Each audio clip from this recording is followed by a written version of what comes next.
নমস্কার বন্ধুরা, তোমরা সবাই কেমন আছো? আশা করি খুব ভালো আছো। আমিও খুব ভালো আছি। আমার নতুন আরেকটা ভিডিওতে তোমাদের অনেক অনেক স্বাগত জানালাম। আমি নিয়ে এলাম দেখো কুয়াশার একটা রেসিপি।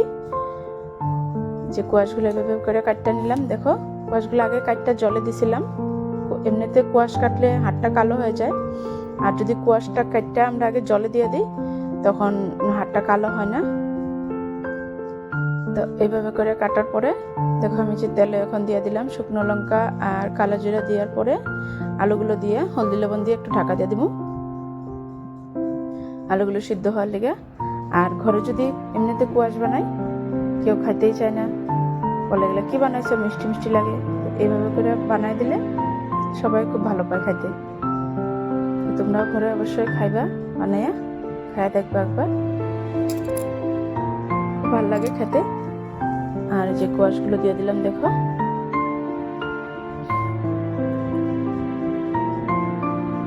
দেওয়ার পরে দেখো ভালো করে মিক্স করা। এই যে আমার কোয়াশটা মজ্জা গেছে দেখো। এখন দিয়ে দিলাম হলদি, লবণ আর জিরার গুঁড়া।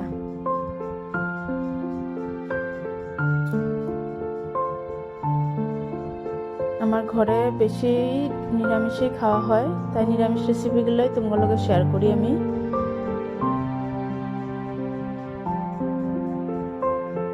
এই যে হয়ে গেছে দেখো আমার কুয়াশার ঘন্টটা। তোমরা ঘরে অবশ্যই বানায়া খায়া দেখবা, বহুত ভালো লাগে। আর আমার ভিডিওটা ভালো লাগলে লাইক করো, কমেন্ট করো, শেয়ার করো। Thank you so much.